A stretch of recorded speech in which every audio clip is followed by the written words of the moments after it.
আমরা দেখতে পাচ্ছি অসংখ্য মানুষ কিন্তু এসেছে আর অ্যাডভোকেট মোহাম্মদ আসাদুজ্জামানকে বরণ করে নিতে, এবং এই আগ্রহের অন্যতম একটি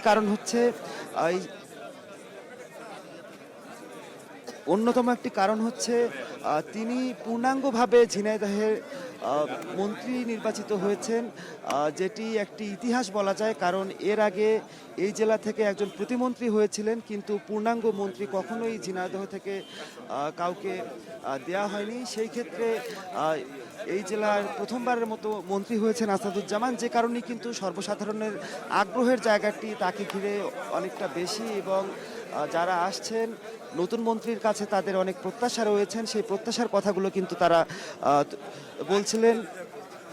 এবং যে সংবর্ধনার আয়োজন করা হয়েছে শৈলকুপায়, সেখানেও হাজারো মানুষের উপস্থিতিতে তাকে সংবর্ধনা জানানো হবে। এবং অ্যাডভোকেট আসাদুজ্জামান তিনি একজন আইনজীবী হিসেবে যে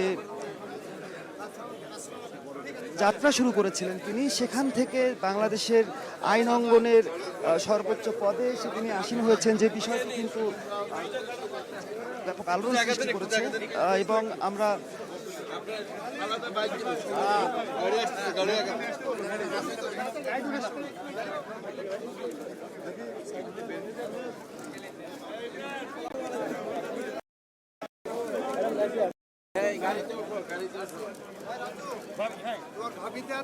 আইনমন্ত্রী আসাদুজ্জামানকে দেখতে পাচ্ছি, যিনি তার দলীয় নেতাকর্মীদের সঙ্গে বিনিময় করছেন।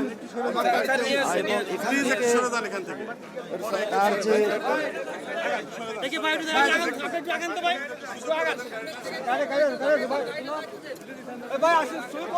শৈলকুপায় যে রাজনৈতিক জনসভায় তিনি অংশ নেবেন, এবং সেখান থেকে নির্বাচিত হওয়ার পরে প্রথমবারের মতো তিনি কিন্তু জেলায় এসেছেন।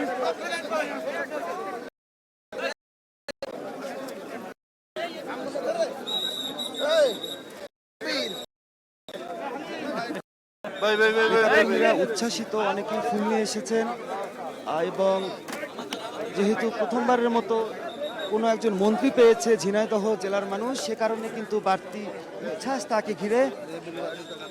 আমরা দেখতে পেয়েছি পুলিশ প্রশাসন এবং আইন শৃঙ্খলা বাহিনীর সদস্য যারা, তারা কিন্তু সকাল থেকে সার্কিট হাউসে অপেক্ষা করছিলেন তার জন্য, কখন তিনি আসবেন।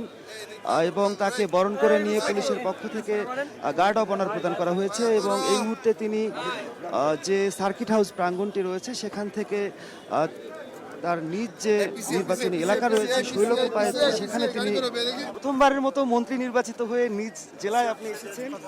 একটু আমাদেরকে আপনার অভিজ্ঞতা জানাবেন যে কেমন লাগছে মন্ত্রী হিসেবে নিজ জেলায় প্রথমবারের মতো আসছেন।